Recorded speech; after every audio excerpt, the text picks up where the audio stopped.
Sometimes the biggest mysteries don't begin with a loud explosion. They begin with a small flicker, a tiny change, a number on a screen that doesn't behave the way it should. And that's exactly how the story of 3I/Atlas began. Not with chaos, not with fear, but with a strange light. On the edge of a sky we thought we understood.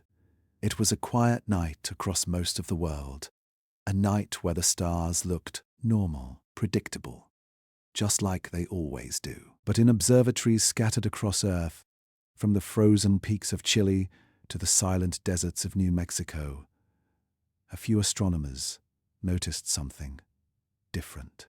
3I/Atlas had entered the outer edge of the ecliptic, a path countless comets have taken. A path we've mapped, measured, and modeled 1,000 times before. And at first, it behaved exactly like we expected. A dusty visitor from deep space. Slow, cold, almost shy. But then, something shifted. As it turned toward the sun, its reflectivity, the light bouncing off its surface, didn't rise the way a comet's usually does. It didn't brighten smoothly. It didn't follow the curve that all our textbooks promised. Instead, it jumped, like a heartbeat, like something inside it woke up for the very first time. Some astronomers thought it was a glitch, a software hiccup, maybe a calibration error caused by the rising heat from the dawn. But when the same spike appeared in Hawaii, then in South Africa, then in Japan, the room suddenly felt different. This wasn't noise. This wasn't random. This was the first glimpse of something we could not explain.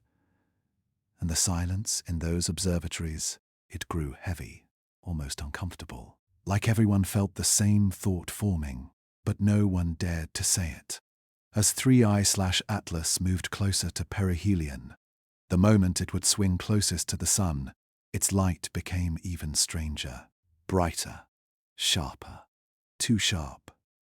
Comets scatter light in messy waves because their surfaces are uneven and chaotic. Ice melts, dust breaks off, the whole thing becomes a glowing cloud. But Atlas, it reflected light almost like a flat surface, as if parts of it were smooth, polished, engineered. Of course, nobody said that out loud. Not yet. Instead, they did what scientists always do when the universe stops making sense. They checked the data again. Then again, then again. But each time, the numbers whispered the same quiet warning. Something is off. One researcher later admitted that when the first anomalous light curve appeared on her monitor, she felt a chill run down her spine. Not because she knew what it meant, but because she didn't. She stared at the curve, a curve that refused to match any comet ever recorded, and she felt this strange tug in her chest, like the universe was trying to tell her something. Something big, something ancient. She just didn't know what. The more Atlas approached the sun, the more the mystery deepened. The light spikes didn't fade, they grew. They became more frequent, more rhythmic, and every new reading pushed us one step closer to a possibility nobody wanted to face. This wasn't normal. This wasn't natural. And maybe this wasn't a comet at all. But in the beginning, in these first quiet days, all anyone could do was watch. Watch the numbers. Watch the curve. Watch the way the object seemed to shimmer with a brightness that didn't feel accidental. One astronomer described it like this: it was almost as if it wanted to be seen. Think about that for a moment. A frozen object from deep interstellar space, wanting to be seen, wanting to announce itself, wanting to break the silence of the cosmic dark. And yet, at this point in the story, nobody panicked. Nobody ran to the press. Nobody raised alarms. Because astronomy isn't built on emotion, it's built on patience. Observation, quiet hours spent waiting for the sky to speak, and for the first time in a long time, the sky was whispering. Night after night, observatories tracked Atlas as it drifted inward. They watched it cross the dark sheet of the ecliptic, like a quiet ghost, leaving no familiar signature behind. And every time someone plotted its brightness on a graph, the same strange pattern appeared, a shape that almost looked like it was drawn by hand instead of born from physics. Some called it a curiosity, others called it an anomaly. But a few, a very small few, felt something deeper, something unnerving. They felt like this was the beginning of something we were not prepared for, the first glimpse of a truth we had never faced. And somewhere, buried inside those early measurements, was a question so quiet, so fragile, that nobody dared to speak it into the open. Not yet, because once a question like that is asked, you can't take it back. You can't unsee the data. You can't unfeel the weight in your chest. You can't unlearn the possibility that maybe, just maybe, we are not the only ones capable of shaping the dark. So for now, the world kept turning. People went to work. Cities lit up. Life stayed normal. But in the small, dim rooms where astronomers watched over that little flicker of light, normal was beginning to crack. The numbers were too clean. The spikes were too precise. The brightness was too intentional. And somewhere inside that light, inside that unexpected curve, something was waiting. Something old, something unfamiliar, something that would soon pull the entire world into a mystery far bigger than we ever imagined. For now, all we had was a flicker. A strange shift in reflectivity. A curve that broke every rule we trusted. But it was enough. Enough to start the whispers. Enough to stir the fear. Enough to spark the question, what exactly is 3I/Atlas? And why, on the edge of our quiet sky, did it choose this moment to reveal itself? The truth hadn't surfaced yet, but the first glimpse had arrived. And it was only the beginning. There are moments in science, quiet moments, when the universe feels like it's trying to speak. Not through words, not through sound, but through patterns. Tiny, fragile patterns written in light. And this was one of those moments. Because just days after the first strange readings from 3I/Atlas, something even stranger appeared. Something no one expected. Something no one was ready for. It started with a single observatory in Chile, a place where the night sky feels endless.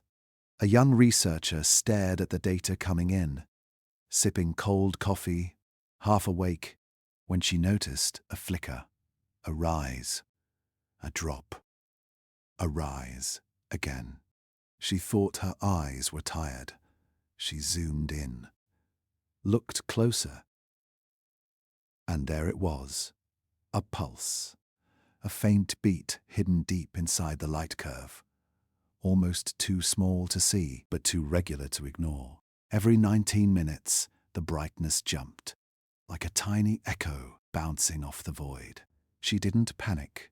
She didn't shout. She just stared, feeling that strange, electric chill that only comes when you know you're seeing something real, something new, something important. She sent the data to colleagues in Hawaii, people she trusted, people who didn't scare easily. Within hours, they wrote back with trembling excitement, "We're seeing it too." Then South Africa saw it. Then India. Then Australia. Different telescopes. different nights, different hemispheres, same pulse, same timing, same impossible rhythm. A global echo from an object that should have been nothing more than a dirty snowball drifting through space.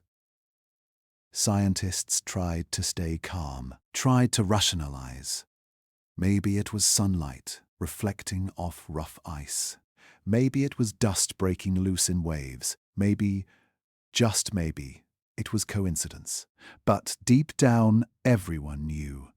Comets don't keep time. Not like this. Not with such clean precision. Because the pulse was perfect. Too perfect. 19 minutes. 19 minutes. 19 minutes. Like the universe was tapping its finger on a table, waiting for someone to notice. And people noticed. Researchers gathered in crowded conference rooms with whiteboards full of numbers. They whispered theories under their breath. They ran simulations through blinking computers. Every test they tried brought them to the same dead end. There's no natural explanation for this. It didn't matter how they twisted the models. It didn't matter how they tuned the instruments. The pulse remained. Calm, steady, intentional. One scientist compared it to a lighthouse, a slow, soft beacon cutting through the darkness.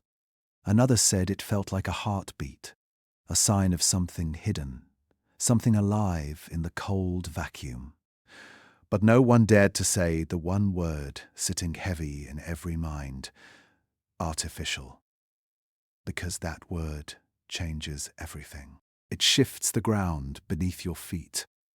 It forces you to imagine a truth too big to hold. So instead, they called it an anomaly, a data mystery, a temporary irregularity.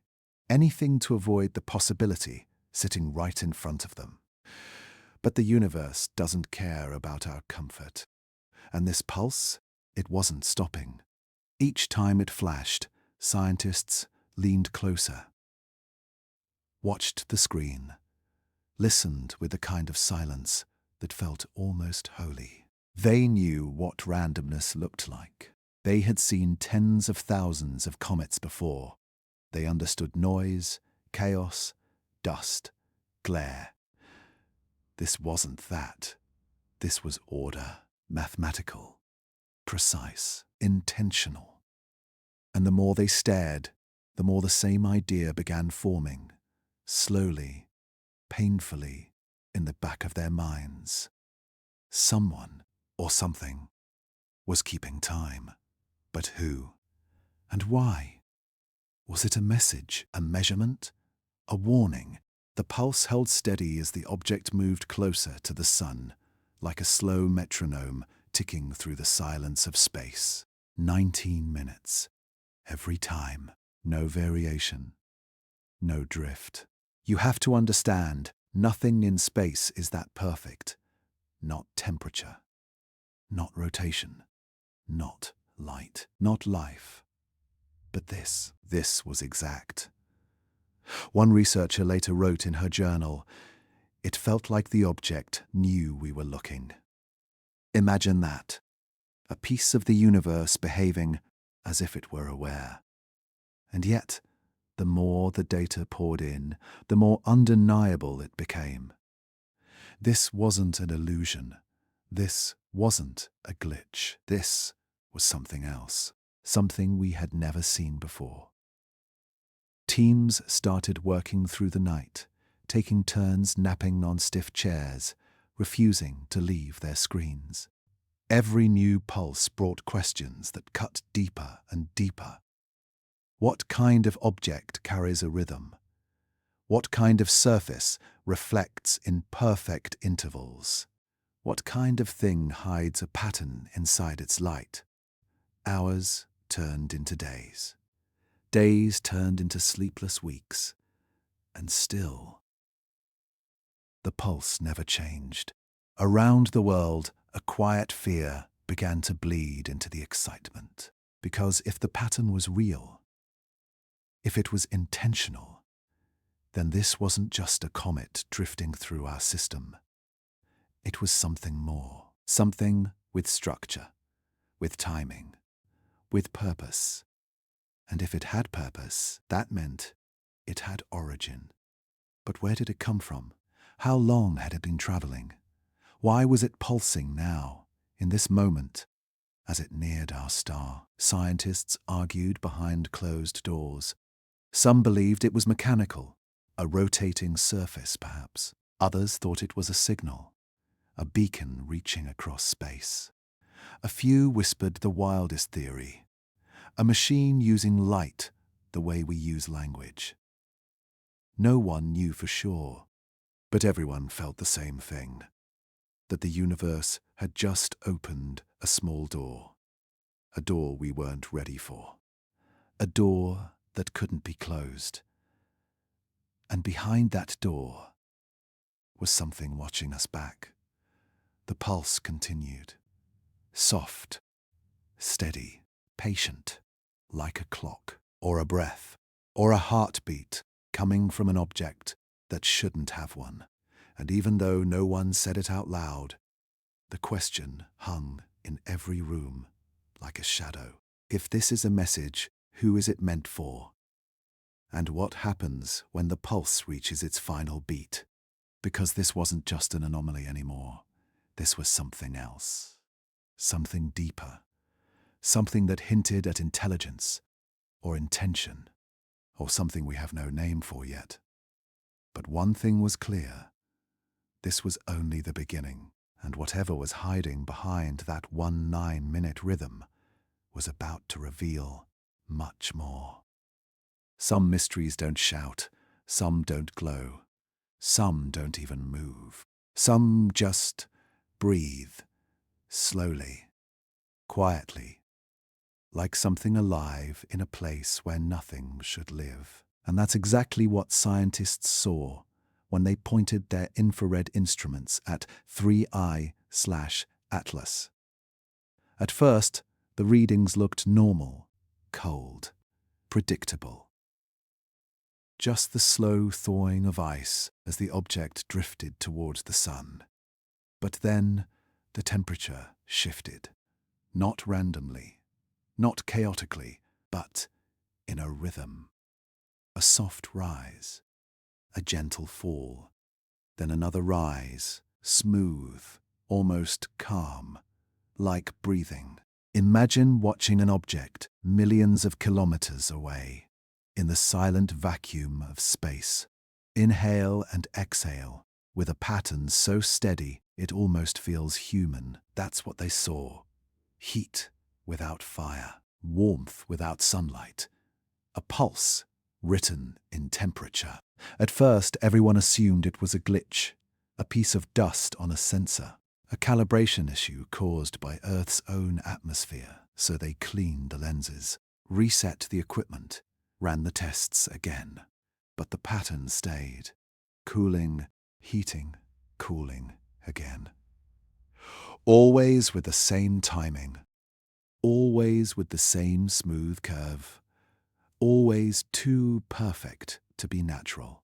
Infrared telescopes in Hawaii confirmed it. Then Chile. Then Spain. Then the orbiting satellites that drift quietly above our atmosphere. Different tools. Different angles. Same impossible pattern. And with every confirmation, the air in those control rooms grew heavier. You can explain one anomaly. You can excuse two. But when every wavelength begins to whisper the same impossible story, you start to feel the truth pressing in from all sides. Something was happening inside Atlas. Something controlled. Something regulated. And that idea, that tiny, terrifying idea, started to spread. A comet shouldn't have thermal behavior like this. Comets heat up fast near the sun. Their ice evaporates. They flare bright and wild, like tiny frozen volcanoes. But Atlas wasn't flaring. It wasn't melting. It wasn't behaving like any comet ever recorded.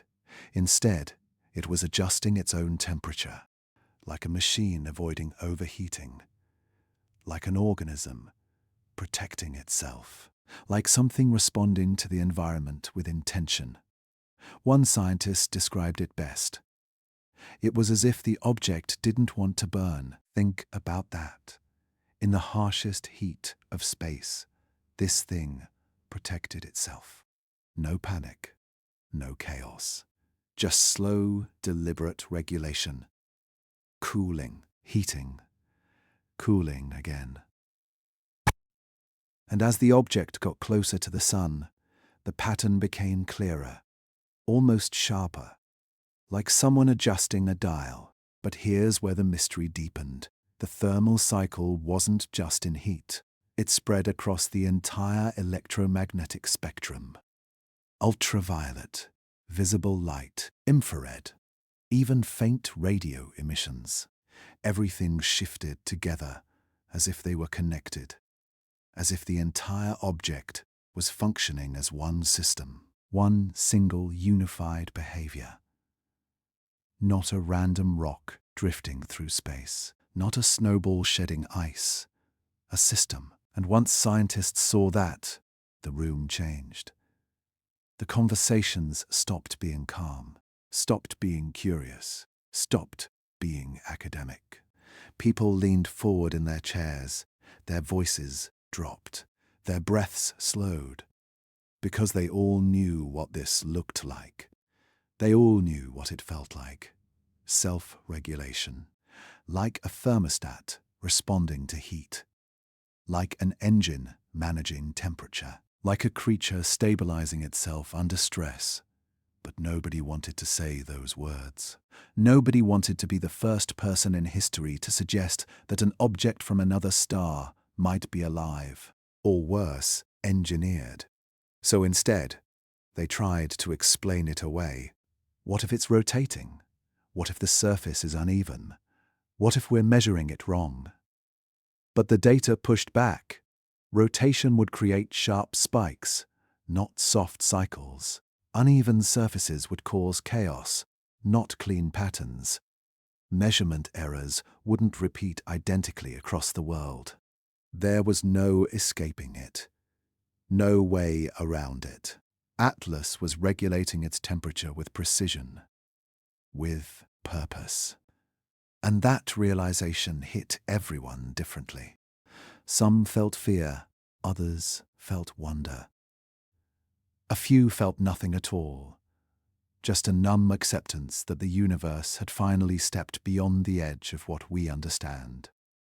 One researcher later wrote in his notes, "I didn't feel like I was studying a comet anymore. I felt like I was watching something wake up." And honestly, that's exactly what it felt like. The heat curve didn't rise the way normal objects do near a star. It rose slowly, like something testing the environment, like something taking its first breath. And every time the temperature dipped, smooth, controlled, intentional, it felt like an exhale, a release, a moment of quiet, like the object was alive in its own strange way. But here's the part that made everyone's stomach twist. The timing of the thermal shifts matched the 19-minute light pulse from the previous chapter. Heat, light, temperature, brightness, all dancing to the same invisible rhythm. And when systems synchronize like that, it usually means they're connected. Part of a single design, part of a single intention. That's when the whispers started. What if the object wasn't reacting? What if it was controlling? What if the heat wasn't happening to it, but coming from within it? No one had answers, not yet. But the fear and the wonder started growing louder. Because heat without fire is not a mistake. It's a sign of complexity, a sign of behavior, a sign of something doing exactly what it wants to do, even in the deadly heat of a star. And deep in those observatories, Surrounded by cold screens and blinking monitors, scientists felt the same quiet truth settling around them like dust. This wasn't fiction anymore. This was real. This was happening. And whatever Atlas was, it wasn't done revealing itself. The light had spoken, the temperature had breathed, and the universe was about to open another door. There's a kind of silence that doesn't sound empty, a silence that doesn't feel peaceful, a silence that almost seems intentional. And that's the silence scientists heard when they pointed Earth's radio antennas towards 3I/Atlas. After the strange light pulses, after the breathing heat pattern, after the rhythm no one could explain, the world waited for sound. Not sound in the way we hear it, but radio waves, the whispers of the universe. Every comet, every asteroid, every piece of space rock gives off a kind of background noise, a fuzzy, static signature, tiny echoes of sunlight bouncing off dust, charged particles dancing in magnetic fields, the gentle hiss of nature doing what nature always does. But when astronomers listened to Atlas, they heard nothing. Not static, not interference, not even the faint hiss of cosmic background radiation, just a perfect vacuum of silence. So clean it made some people shiver. Because silence this perfect doesn't happen by accident. Not in space, not anywhere. It felt crafted, polished, as if something out there was holding its breath and waiting. Teams at the Deep Space Network ran the tests again, then again. Different frequencies, different amplifiers, different angles. They stripped the readings down to pure signal, cleared out Earth's noise, filtered hums, ghost echoes, reflections. Still, nothing. The silence grew heavier. It wasn't peaceful like a quiet night. It was the kind of silence you feel when you open a door and know someone is standing on the other side, but they refuse to speak. One engineer said it felt like trying to listen to a room that had been muted, not empty, muted, like someone or something had flipped a switch and turned itself off the moment we started listening. And that idea made people nervous, because comets don't hide. They don't protect their radio signatures. They don't erase their own noise. But Atlas wasn't behaving like a comet. It was behaving like something that didn't want to be heard. So the scientists went deeper. They pulled out the largest radio dishes on Earth, massive giants of metal stretching across valleys and hilltops. They tilted them toward the sky, like the world itself was leaning in to hear a secret. And still the silence stayed perfect. Not low, not faint, not weak, perfect. Imagine holding a microphone in a forest. Even at night, you would hear something. The wind, insects, leaves shifting. But this was like lowering a microphone into a sealed box lined with velvet. Soft, total, absolute. It didn't make sense. One researcher, exhausted from staring at flat lines on her monitor, typed a single sentence into her notes. Who removes their own noise? That question lingered in labs across the planet. It sat in the air like dust that refused to settle. Was the silence a shield? Was it part of the object's structure? Was it intentional? Or, the scariest thought of all, was the silence a message, a way of telling us, we can hear you, but we won't answer? The deeper scientists dug, the stranger it became, because when objects emit nothing, they still interact with cosmic background radiation. They still bounce signals back. They still scatter radio waves, But Atlas didn't scatter, didn't echo, didn't reflect. It absorbed, like it was swallowing the radio signals before they could ever escape. As if it wanted to stay hidden in a frequency band where everything should be loud. It was like watching someone refuse to speak but still stare at you with full awareness.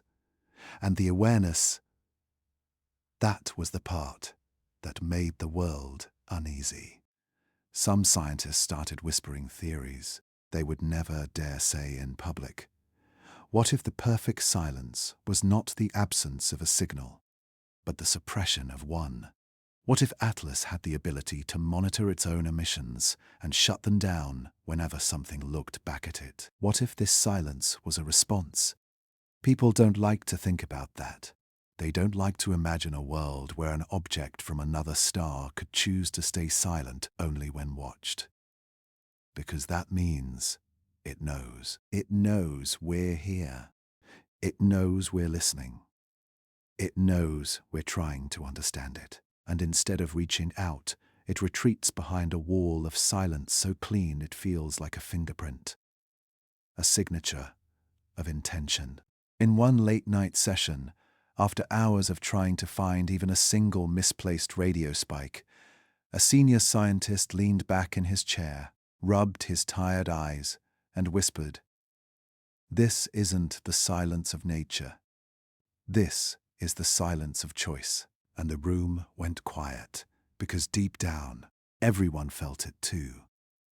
The silence wasn't empty. It was full of meaning, full of restraint, full of something watching us from behind a curtain we couldn't pull back. It was a silence that asked a question no one could answer yet. If it's muting itself, what is it hiding? And why does it want us to hear nothing at all? As the days passed, research teams tried harder. More sensitivity, more antennas, more arrays, but the silence held, untouched, impenetrable, almost proud. And the world began to realize that the mystery of 3I/Atlas wasn't just in what it showed, but in what it refused to reveal. The light curve had pulsed. The heat had breathed. But the radio bands, the one place where intention might show itself clearly, remained perfectly still. As if the object was saying, "You can watch my light, you can measure my heat, but you will not hear my voice." And somewhere, in that soundless void, the truth began to take shape. Atlas wasn't just passing through. It wasn't drifting. It wasn't lost. It was hiding. Carefully. Deliberately. And the silence between signals was the first sign that this object had more control, more awareness, than anyone wanted to admit. Because silence, when it's chosen, is never empty. It's a message waiting to be understood. There's a moment in every mystery when the story shifts, when the strange becomes undeniable, when the universe stops whispering and starts showing its hand. For 3I/Atlas, that moment came when the object began to rotate. Because in space, rotation is simple, predictable. A slow, natural spin shaped by gravity and time. Most comets, when they turn, scatter sunlight like powdered glass.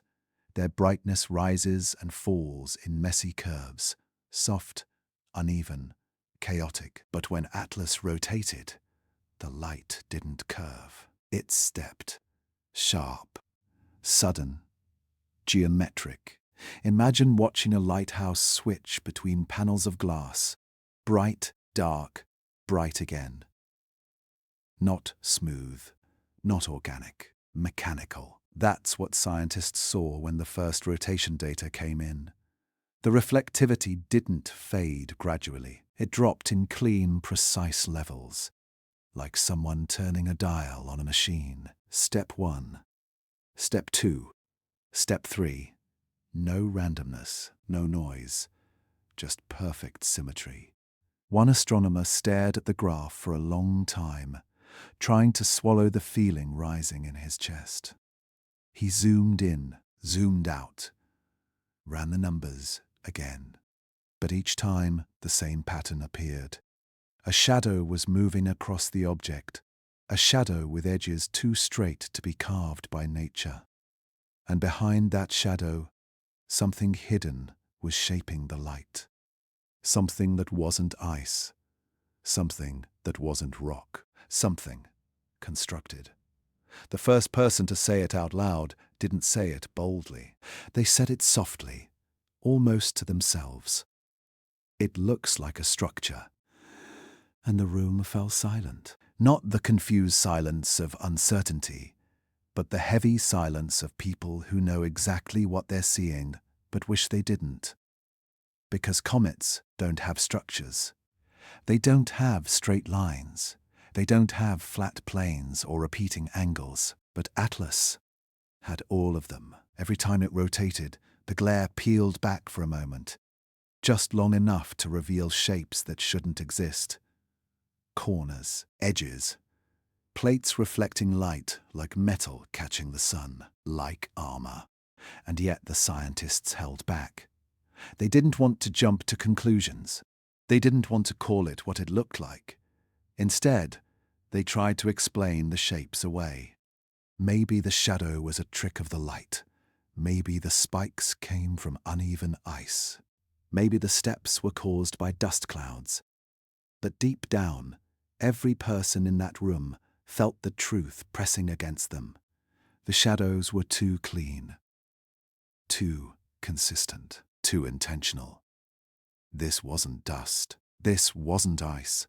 This wasn't coincidence. This was design. One researcher described it like looking at a mountain and seeing a doorway cut into the rock. You know nature didn't put it there. You know something, or someone, did. But you can't say it. Not yet. So they kept watching. Each rotation carved more darkness across the surface, revealing more edges, more angles, more impossible lines. It was like the object was wearing a mask of light, and every turn peeled it back just a little more. At one point, high-resolution scans caught something no comet should ever have. A repeating pattern. Not random ridges, not natural cracks, but identical shapes spaced evenly apart, like panels, or ribs, or segments of a hull. A hull. That word struck people hard, because hulls belong to ships, to machines, to things built for travel. But Atlas wasn't supposed to be a ship. It wasn't supposed to be anything more than a frozen object drifting through our system. And yet here it was, casting a shadow that looked more like technology than geology. The closer scientists looked, the more impossible it became to ignore. Each dip in reflectivity lined up with an angle, a curve, a shape that repeated every full rotation, like clockwork. Someone joked, a tired, shaky joke, that if you put a ruler on the scan, the edges would match perfectly.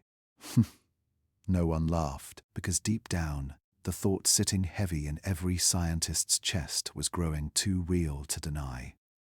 That doesn't look natural. And if it wasn't natural, then what was it? A piece of debris from another world?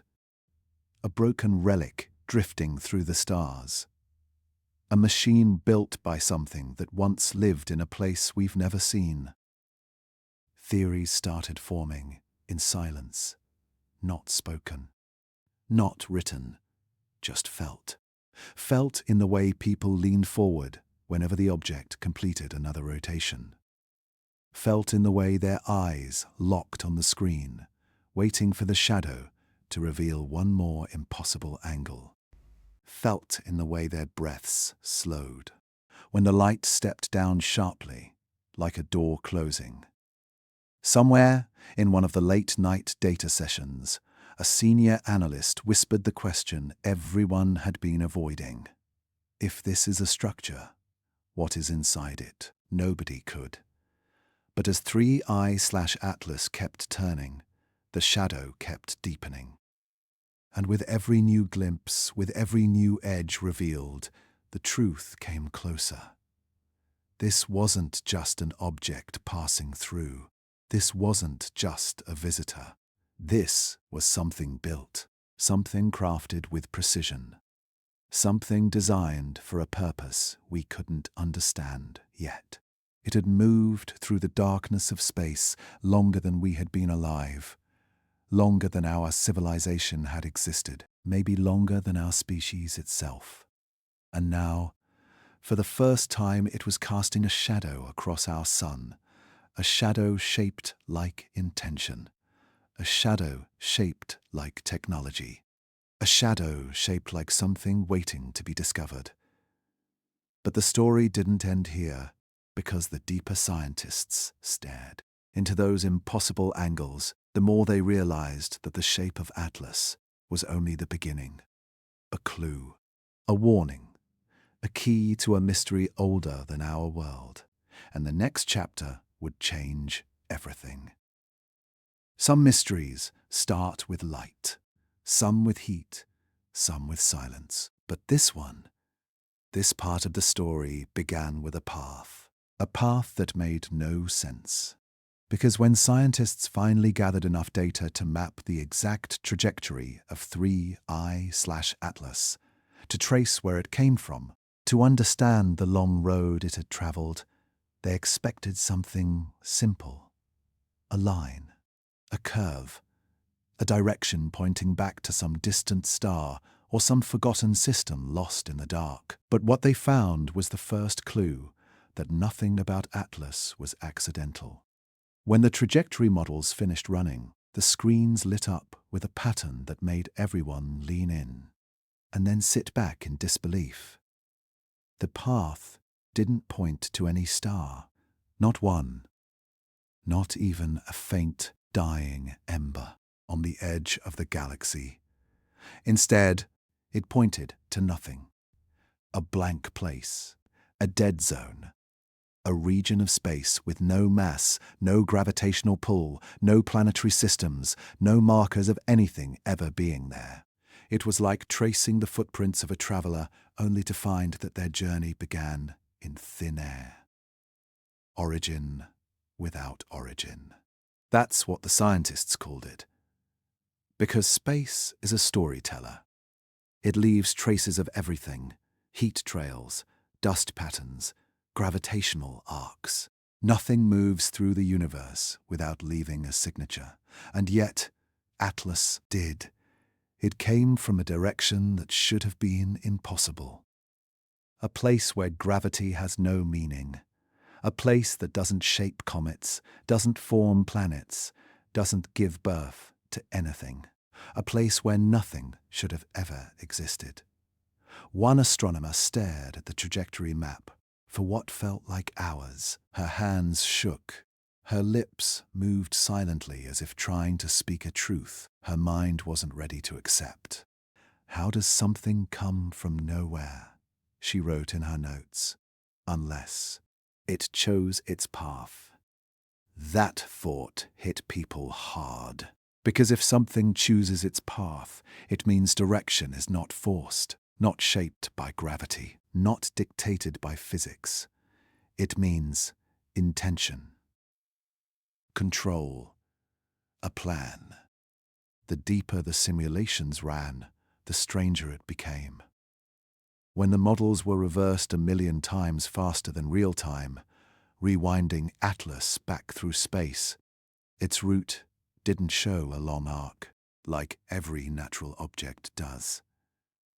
It zigged, it zagged, it shifted direction in ways that no simple force could explain.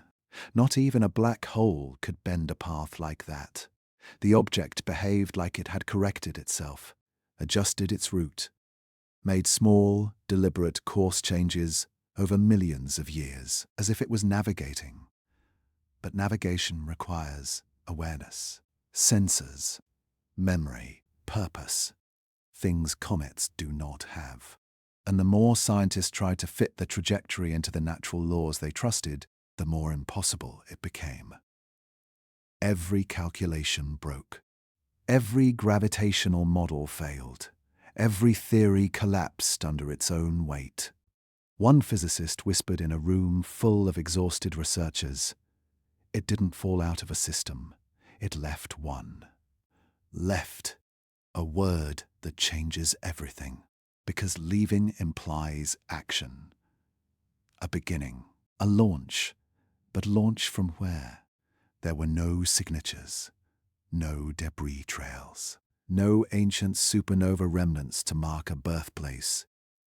It was like Atlas had entered our universe, from a direction that wasn't supposed to connect with anything, a direction that doesn't map to the rest of the stars. Some people joked that the object had been teleported in. Others said it came from a rogue system we simply haven't discovered yet. But deep down, everyone felt the same quiet truth settling into the room. This was no accident. This was no random ejection from some exploding world. This path was chosen. And that idea kept scientists awake at night. Because if the object chose its route, then who or what set it on that path? Was it sent? Was it launched by a civilization long gone?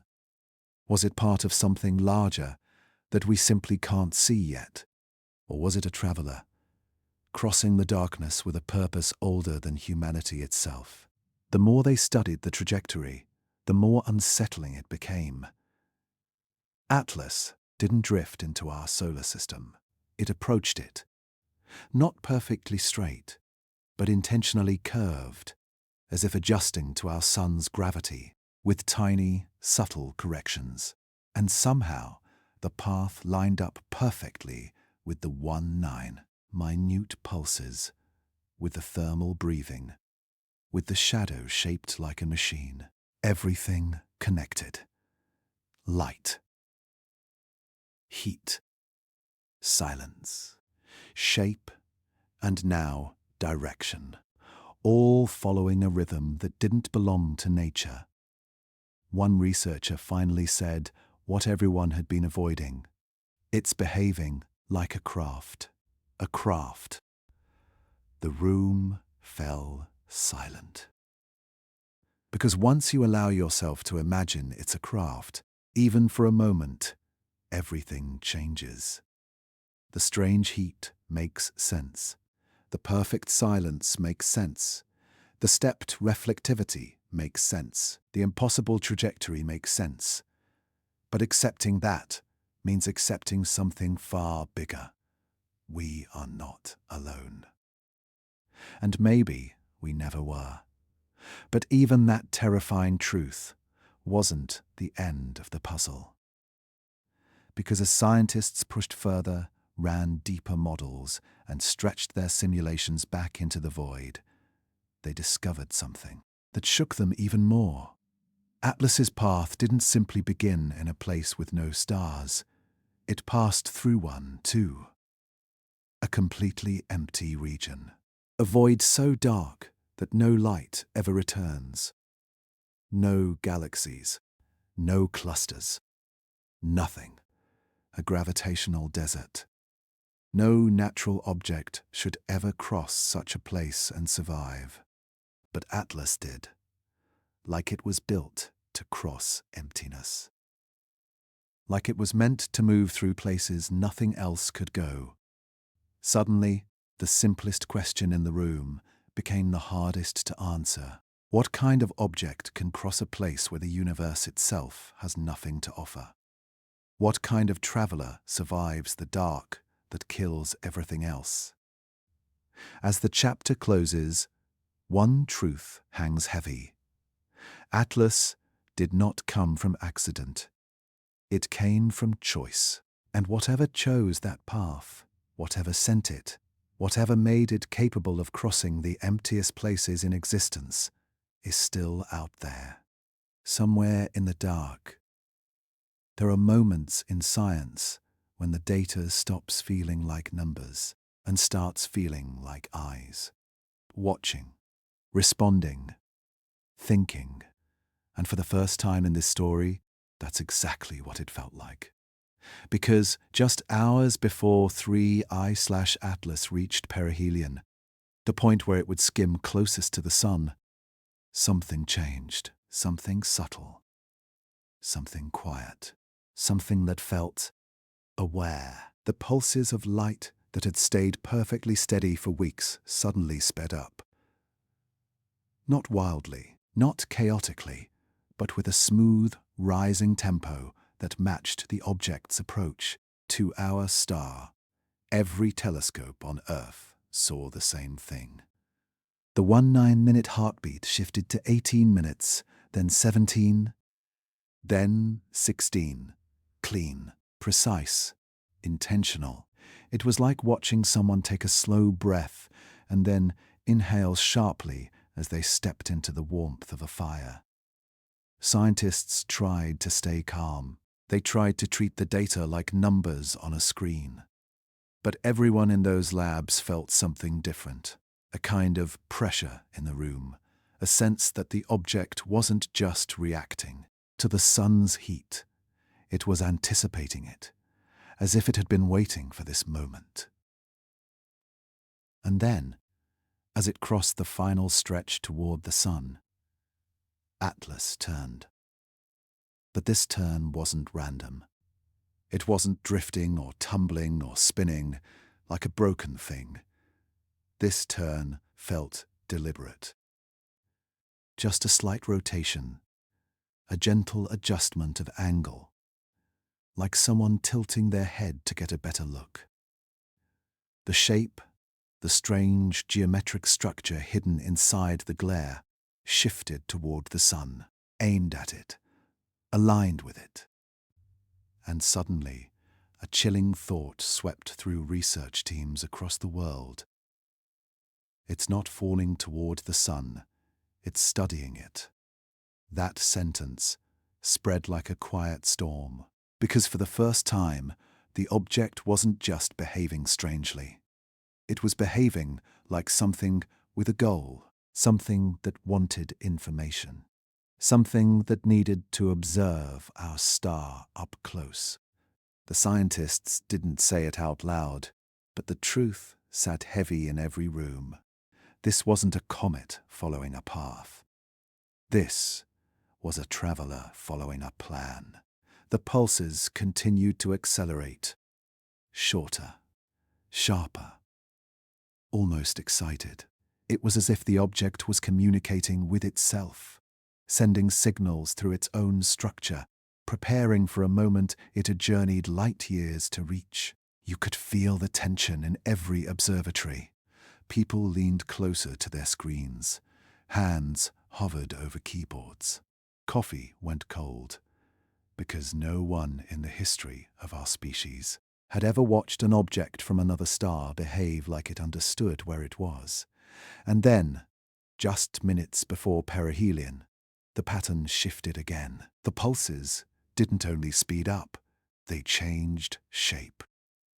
Instead of clean peaks rising and falling like a heartbeat, the signal flattened, broadened, then split into two distinct rhythms, like dual pulses, two overlapping patterns, two signals talking to each other inside the object.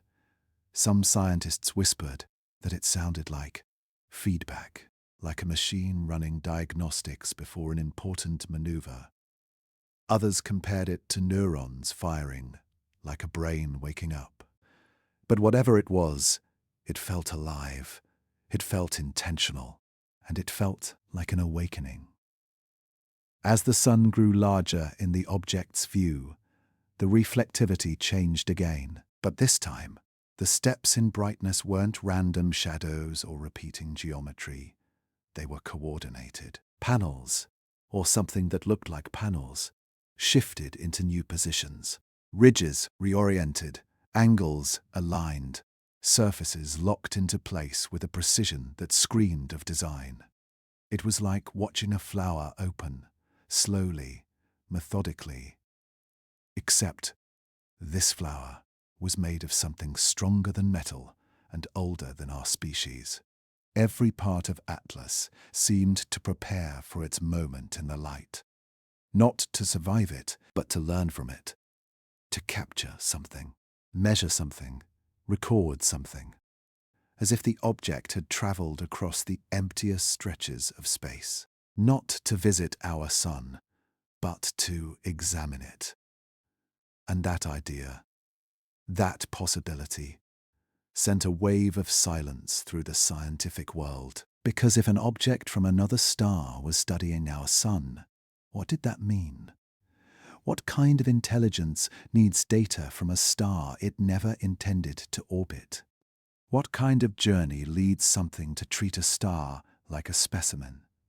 Some scientists felt excitement, others felt fear. One researcher simply whispered, "It's behaving like a probe." No one argued. Because the object didn't move like it was panicking. It didn't flare or break apart or melt like comets do near the sun. Instead, it positioned itself with the grace of something that knew exactly what it was doing. The pulses slowed for a moment, almost like a held breath. Then, just seconds before Atlas reached perihelion, the pulses snapped back into perfect rhythm. Not 19 minutes, not 16, but something new. A stable beat that lined up, with a frequency found deep within the sun's own oscillations, as if the object was syncing itself to the star. Reflectivity spiked, thermal patterns shifted, internal shadows rearranged as if plates, panels, and hidden surfaces were adjusting to the light. For a brief moment, a moment only the machines could measure, Atlas looked less like a piece of rock and more like an eye watching the sun, studying it, recording it, understanding it with a patience older than humanity. And in that moment, a question swept through every research team. What if this object has been traveling for thousands of years? For this single observation, it wasn't just approaching our sun, it was learning from it, responding to it, reacting to its light, the way a mind reacts to a thought. And when the object finally reached perihelion, when it brushed the edge of the sun's blazing atmosphere, every instrument on Earth felt the same thing. The awakening was complete. But what Atlas would do next, after the study, after the alignment, after syncing with the heart of our star, was something none of us were prepared for. Because the next chapter would show the world just how alive this object might truly be. Some moments in life happen slowly, growing over days, over weeks, like a rising tide. And then there are moments that strike all at once. Moments that split a story into before and after. For 3I/Atlas, that moment arrived, the instant it brushed closest to the sun. Perihelion, the point of greatest heat, greatest pressure, greatest danger. Every comet in history breaks apart here, melts, flares, sheathes its ice in violent jets. But Atlas did something none of us expected. It changed. Not slowly, not softly, but with a sudden, violent shift that made the entire solar system react. At exactly 1422 Universal Time, a time that now lives in scientific history, telescopes around the world saw the thermal pattern spike. Not rise, not pulse, spike. Like someone flipped a switch, like something moved inside the object all at once. The temperature jumped so sharply, so unnaturally, that satellites orbiting Earth did something they only do when they detect a threat. They went into safe mode. Systems shut down. Panels folded inward. Instruments turned away. Not because Atlas harmed them, but because the shift was too intense, too sudden, too abnormal for their programming to handle. Imagine an entire network of machines reacting in fear to the same moment. That's how powerful the shift was. Operators on the ground stared at frozen screens, wondering if they were witnessing a natural event or the first deliberate action from something not of this world. Because the change in Atlas was not random, every wavelength, infrared, visible, ultraviolet, jumped together. Perfect synchronicity. Heat surged, reflectivity flared, internal shadows rearranged, as if massive structures inside were moving at light speed. It was like watching a machine activate, and then, for less than a second, every instrument on Earth, in orbit and on deep space probes picked up the same thing. A signal, not noise, not static, not a glitch, a structured signal. Short, sharp, precise. It didn't rise or fade the way natural bursts do. It didn't bend with solar interference. It didn't scatter across frequencies. It cut through. Clean, exact, deliberate, and then it was gone.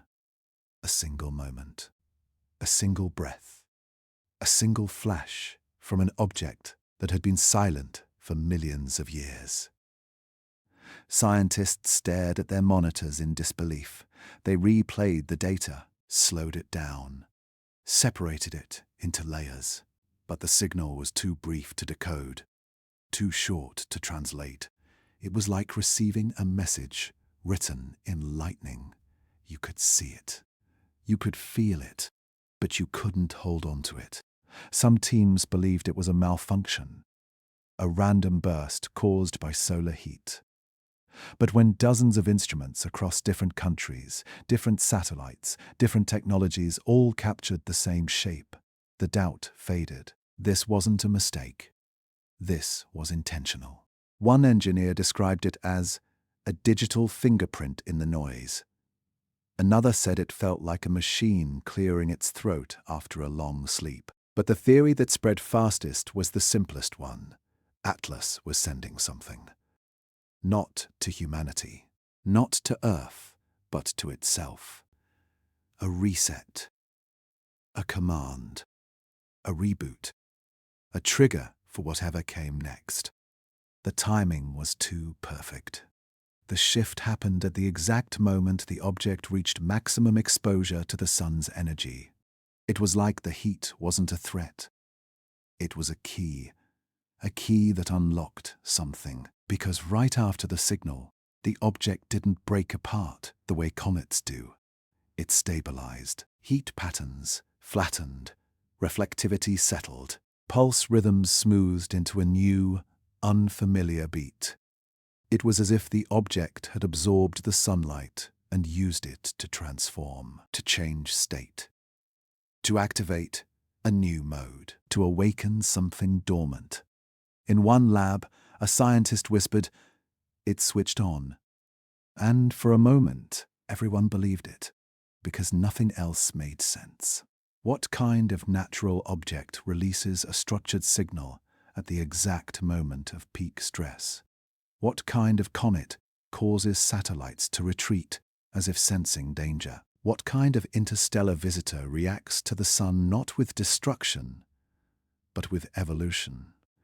The data poured in fast, too fast. Charts filled with strange curves. Sensors screamed with alerts. Machines flooded with information they had no framework to understand. For hours, the world's brightest minds worked in a silence thick with awe and fear. Because the more they studied the spike, the more they unfolded the signal frame by frame, the clearer one truth became. This wasn't natural. Not even close. The signal displayed mathematical symmetry, repeating intervals, a harmonic structure found in engineered systems. It wasn't communication. It wasn't a message.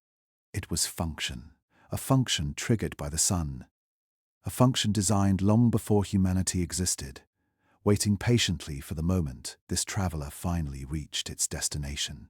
And it left scientists with a single question no one wanted to answer.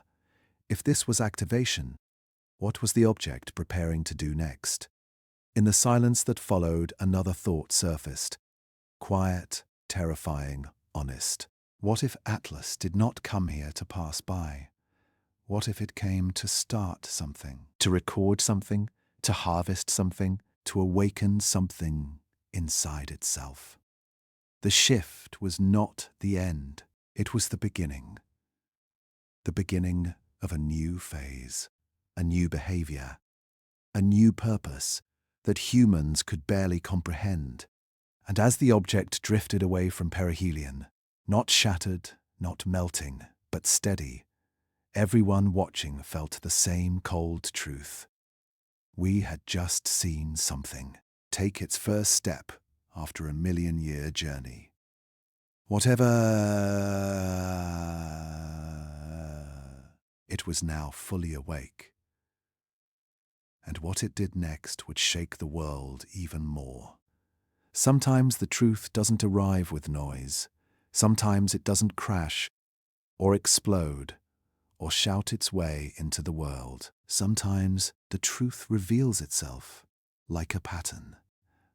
Quiet, patient, waiting for the right eyes to notice. And that's exactly what happened when high-resolution scans of 3IATLAS finally came in. Because the closer scientists looked at the surface, the more they realized they weren't looking at ice, or dust, or anything nature would normally leave behind. They were looking at lines. Long, repeating ridges carved across the object's shell, not random cracks, not chaotic fractures, but spirals. Perfect spirals. The kind you'd see in engineered designs. The kind that take planning, precision, and intention. At first, people tried to explain them away. Maybe they were caused by melting ice. Maybe by rotation. Maybe by some ancient collision. But the ridges didn't follow any natural rule. They were evenly spaced, perfectly aligned. And they wrapped around the object with a smooth symmetry that was simply too precise to be coincidence. One scientist put it best. These aren't cracks, they're seams, machine seams. The words hung in the room like a cold breath in winter air, because once you see seams, you can't unsee them. You stop thinking of the object as a comet and start seeing it as something built, something with parts, something with panels, something that wasn't shaped by the universe, but assembled by something inside it. And the more the scans improved, the clearer those seams became. The ridges weren't random. They formed patterns, wide arcs, narrow lines, spirals that curved inward towards something hidden beneath.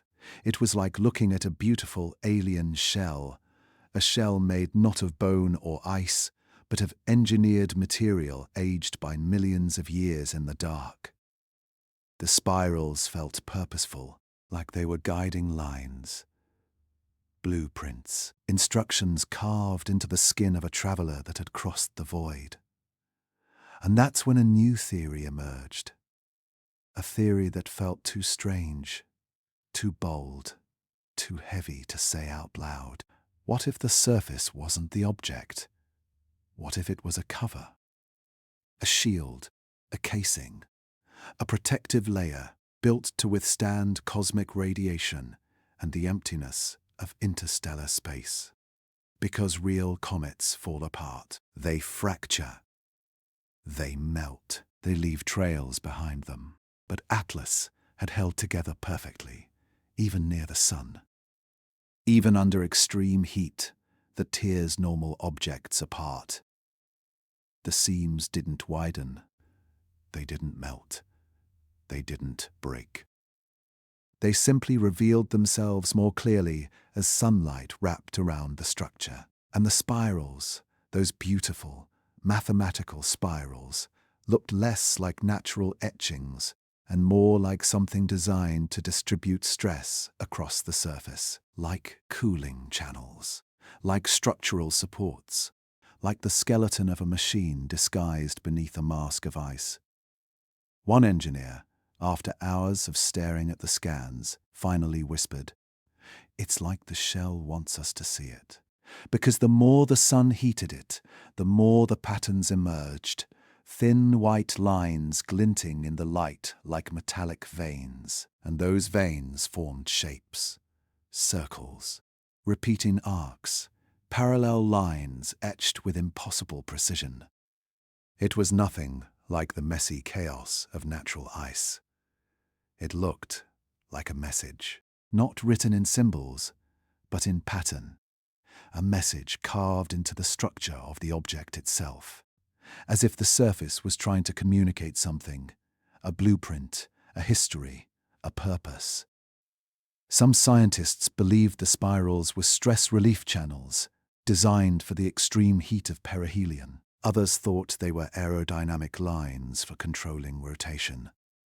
But a few believed something far stranger, that the spirals were instructions, markers left behind by whoever or whatever built this object.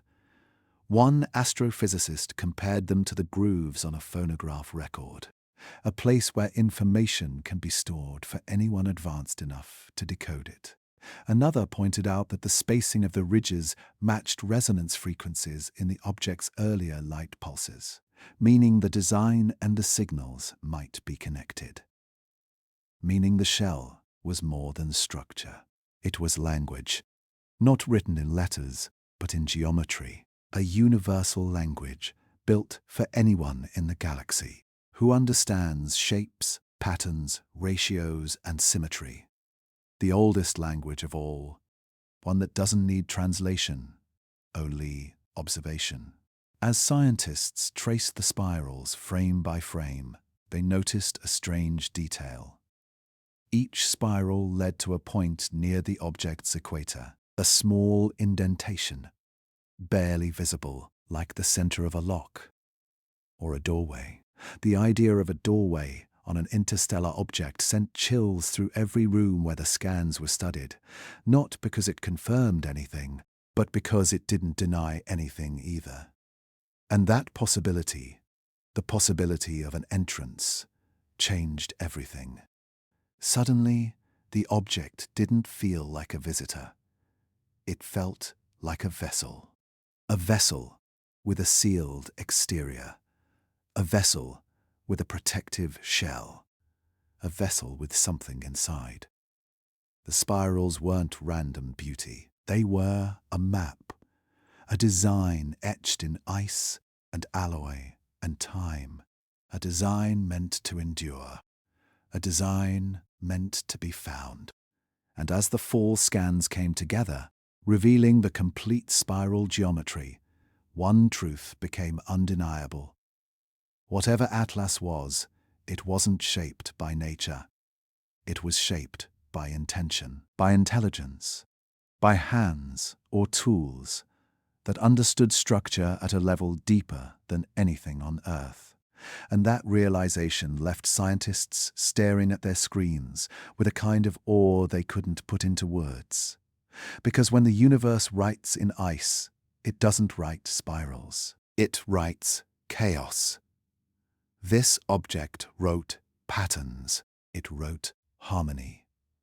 It wrote a message for anyone watching closely enough to see beneath the frozen mask.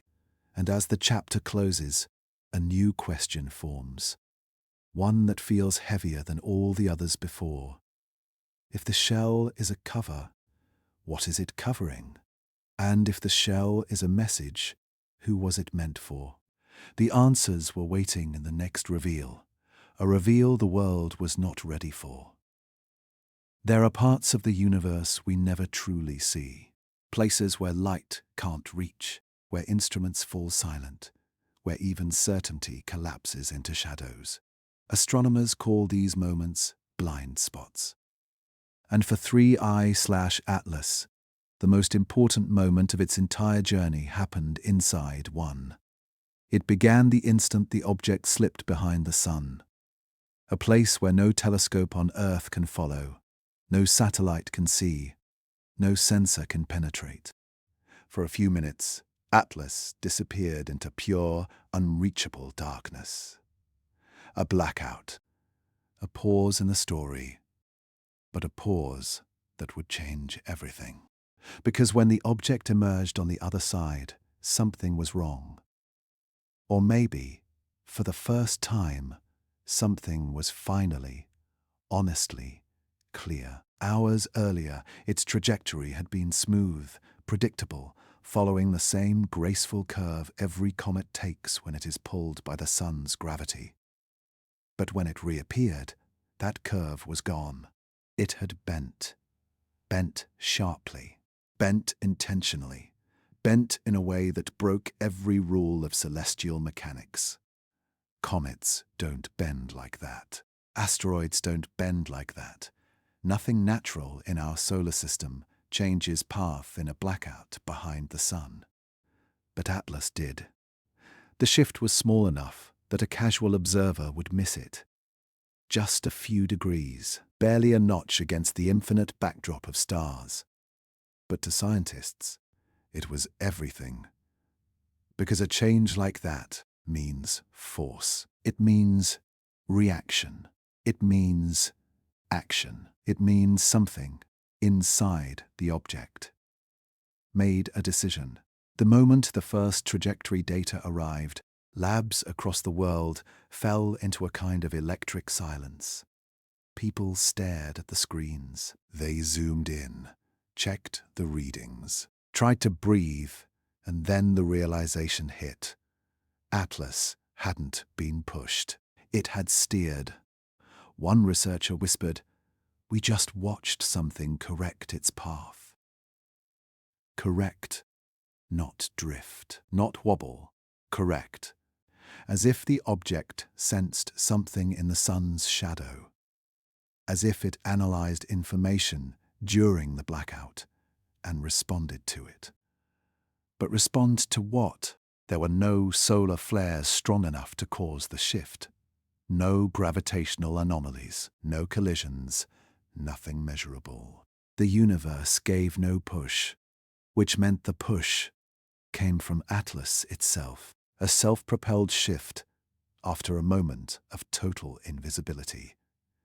The more the world studied the data, the stranger it became. Comets accelerate as they leave the sun, yes. But they don't turn. They don't pivot. They don't adjust their angles with precision. Atlas did. Not like a natural body, falling through space, but like a craft making a calculated move. One physicist printed the trajectory on transparent film, overlaying before and after like a crime scene revelation.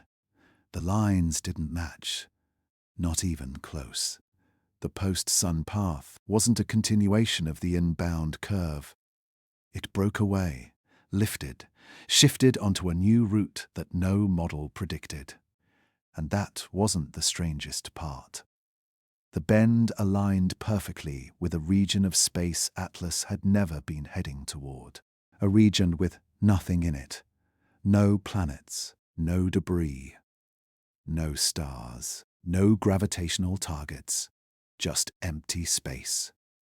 It was as if Atlas had finished whatever it came to do near the sun and now chose a different journey entirely. A new destination, a new direction, a new purpose. During the blackout, something changed inside it. Something activated. Something decided. And whatever that decision was, it was precise. Because when scientists ran the numbers backward, trying to see what kind of force could create such a turn, they discovered something chilling. The required force was tiny. A gentle push. A subtle correction. Nothing explosive or dramatic, meaning the object wasn't moving with brute power. It was maneuvering with control. Like a ship.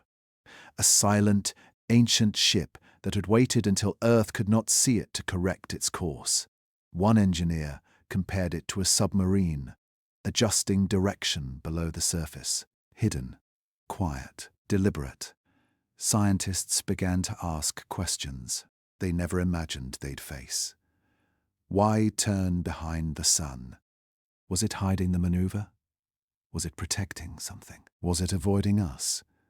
Or was it following instructions written millions of years ago?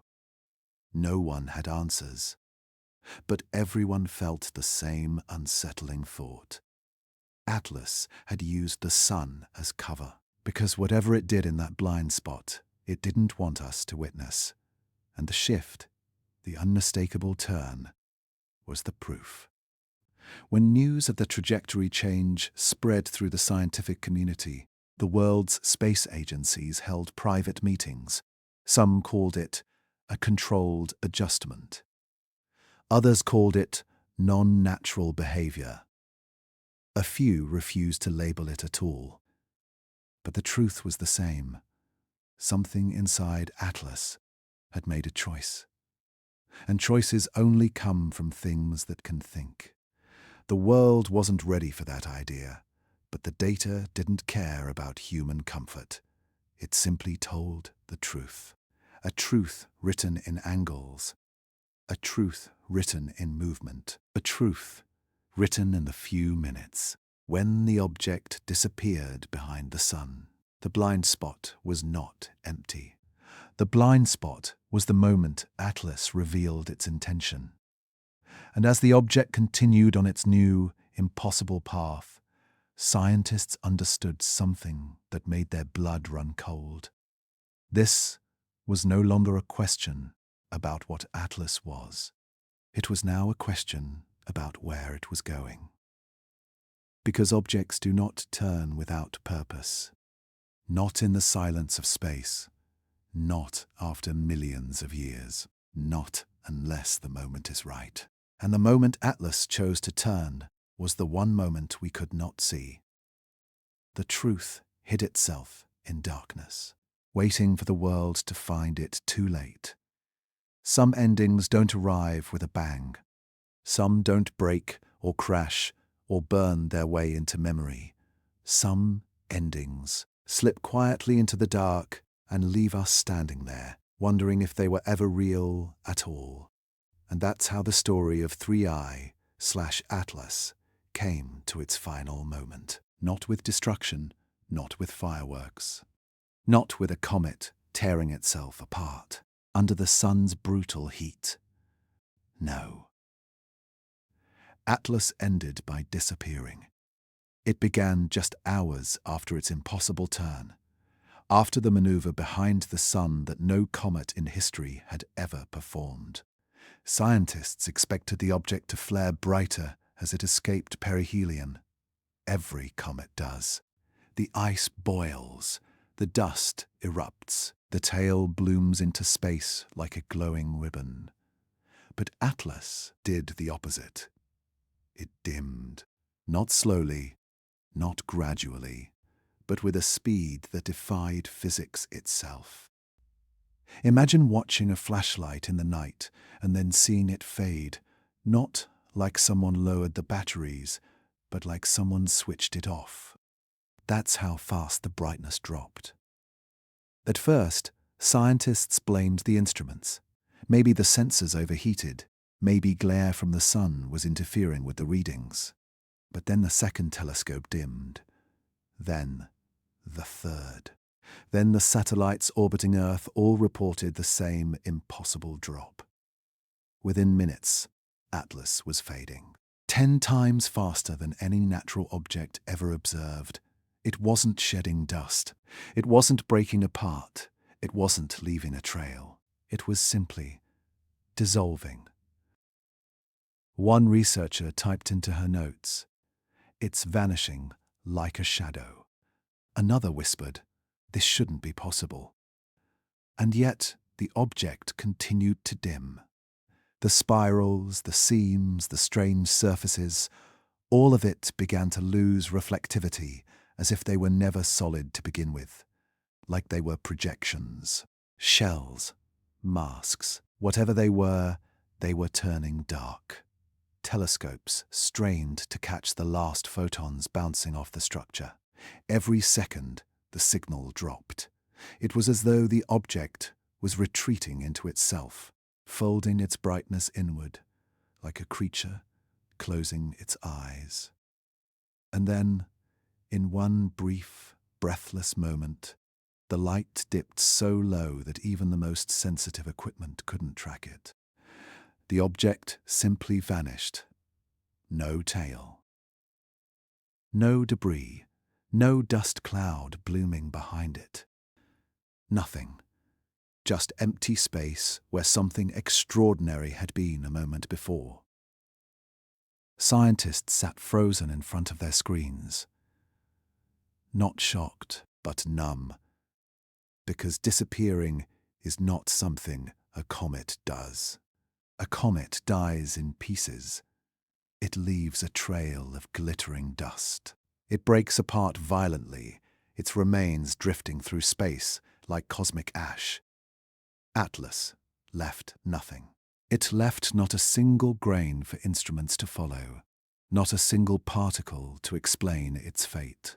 It left only darkness. Some teams tried to argue that maybe the object survived, that it slipped beyond our sensors, too dim to see. But that didn't make sense. The geometry alone made it impossible. An object that size does not go from visible to undetectable in minutes, not unless something happened. Not unless the object changed state, shifted form, transformed into something that no longer interacted with light in any way we understood. And that led to a question so heavy, so unsettling, that no one wanted to ask it. What if Atlas didn't vanish? What if it turned itself off? The idea spread quietly through private channels, through late-night emails, through whispered conversations in offices lit only by computer screens. Because what does it mean for an interstellar object to turn off?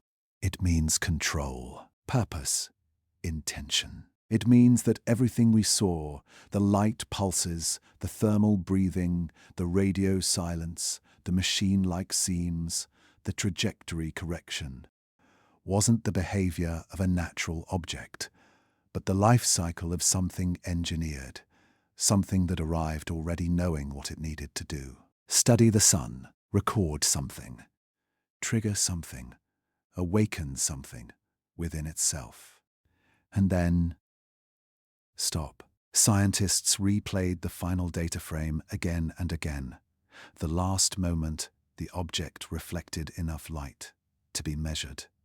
In that final image, the spirals were gone, the seams gone, the surface pattern dissolved into a smooth, matte darkness that absorbed everything, like the object was erasing itself from the universe. One astronomer said it best. It looked like the object was shutting down sections one by one, like a machine powering down, like a mind going silent, like a visitor completing its purpose and choosing to sleep. Some believed it was still out there, invisible, silent, coasting through the void in a form we could no longer detect. Others believed it changed state so completely that it passed into something beyond our instruments. A cloak, a phase shift, a dark mode, and a few, in quiet voices they never used in public, suggested something even stranger. What if Atlas was never meant to be found after its mission was complete? What if it came to observe, to measure, to learn something from our sun, and then hide until whatever sent it calls it home? We don't know. We might never know. All we have left is the data, the questions, the silence, and the image of an object that crossed our solar system with intention and then erased itself before we could understand why. In the end, Atlas didn't crash. It didn't burn. It didn't explode. It simply disappeared. But maybe disappearance was the point, because things that vanish leave room for possibility. Possibility that it's still out there. Possibility that it's watching. Possibility that it's waiting for the next star, the next moment, the next purpose. Or maybe, and this is the thought that lingers the longest, maybe it only turned itself off because it wasn't meant to be awake for us. Whatever the truth is, it slipped into the dark with the quiet confidence of something that had done this before. Something ancient, something patient, something built for a journey longer than our species has existed. In the end, Atlas left us with nothing to hold, except the feeling that we witnessed something we were never meant to see. And maybe that's why it vanished, not to escape us, but to remind us how small we are in a universe full of travelers who leave no footprints behind. Only questions, only echoes, only silence.